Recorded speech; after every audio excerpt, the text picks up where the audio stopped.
এমনভাবে আমাদের ইন্ডাস্ট্রিতে চলাফেরা করবো কিংবা আসবো যাবো আজীবন মৃত্যুর আগ পর্যন্ত যেন আমরা ইন্ডাস্ট্রিতে চলতে পারি। আর পাপড়ের মতন যে আমরা একবেলা থাকবো আরেকবেলা থাকবো না, সেটা হতে চাই না। আমরা আজীবনই সারা জীবনে থাকতে চাই মৃত্যুর আগ পর্যন্ত।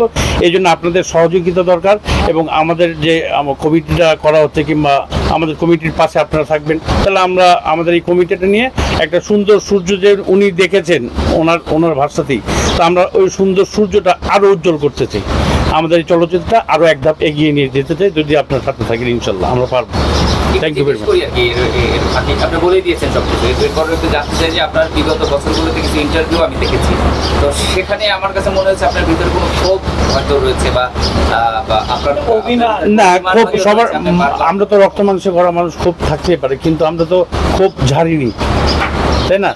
আমরা ঝাড়তেও চাই না, কারণ আমরা ন্যায়কে ন্যায়ভাবেই চিন্তা করতে চাই। যেটা ন্যায় ন্যায়, অন্যায় অন্যায়, কিন্তু অন্যায়ের বিরুদ্ধে আমরা যে পারবো না, তো যার জন্য প্রতিবাদ করতে যাইনি।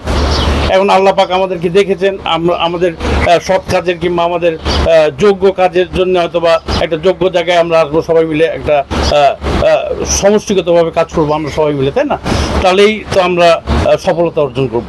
আমরা বিগত সময়গুলো যারা করেছেন তাদের মতন হতে চাই না, সোজা কথা। আমরা নির্ভেজাল থাকতে চাই এবং হিংসামুক্ত পরিবেশ, হিংসামুক্ত চলচ্চিত্র আমরা সৃষ্টি করতে চাই। 15 বছর তো আমরা কাটিয়ে আসলাম, এখন নতুনভাবে আসছি। আমরা একটা নতুন স্বপ্ন, নতুন সূর্য দেখছি।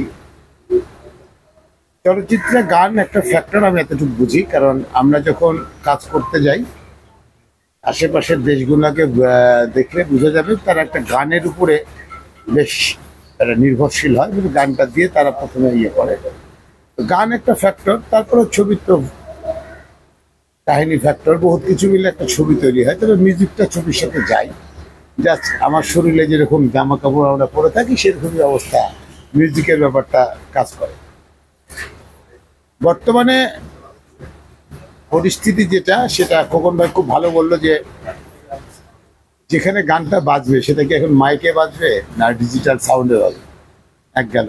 আমাদের হল নাই, এখানে ডনও আছে, ডন তো এখন ডিজিটাল রাইটেই গান করে, আমি ওই গান শুনি, ডন ভাই ওইভাবে গান করে। তো আমাদের আসলে জিনিসটাকে সবাই মিলে খুব সুন্দর একটা প্রচেষ্টা থাকলে, যদি হল ঠিক থাকে, আমার কাছে মনে হয় যদি গান ঠিক থাকে আর হল ঠিক থাকে আর সেভাবে যদি করা যায়, আমি তো দেখতে পাচ্ছি যে নতুন সূর্যটা আরো জল জল করে মানে জ্বলবে এই চলচ্চিত্রের কারণে। এই যে বাধা বিঘ্নগুলো আসবে, কিন্তু এখানে অনেকে ইনভলভ হবে, অনেকে কাজ করবে, সুন্দর কাজ করবে, গান হবে, সবার সাথে সবার একটা পরিচিত থাকবে। আমার যে স্বপ্নটা সেটা হচ্ছে যে এই নতুন সূর্যের স্বপ্নতে চলচ্চিত্রকে আমরা অন্যভাবে ধরে তুলতে চাই।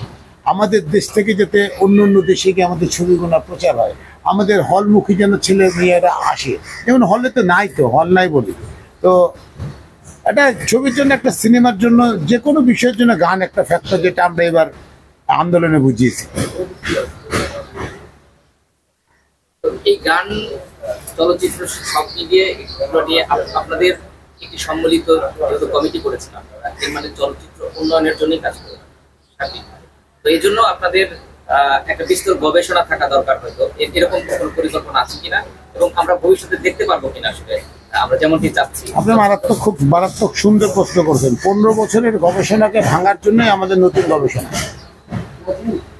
যে 15 বছর যে গবেষণা দেখেছেন আপনারা, স্বৈরাচারী রাক্ষসী গবেষণা, এই গবেষণাকে ভাঙার জন্যই আমাদের এই নতুন চিন্তাতে নতুন গবেষণা আসছে।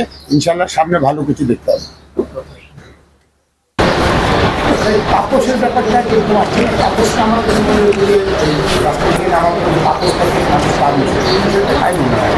এইগুলা কথাবার্তা না বলে, কারণ আপনাকে যদি ক্ষমতা থাকে অপব্যবহার করবেন না, অহংকার করবেন না, ক্ষমতাকে ইউটিলাইজ করতে হলে আমরাও আপনাকে প্রতিজ্ঞাবদ্ধতে সামনে হয়তো আমরাও এরকম কিছু করবো না।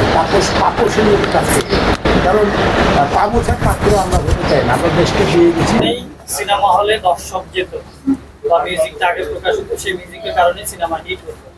বর্তমানে আমরা গত 16 বছর 17 বছর সিনেমা ইন্ডাস্ট্রির একটা ভঙ্গুর দশা দেখেছি। আবার অনেকে বলছে যে সিনেমার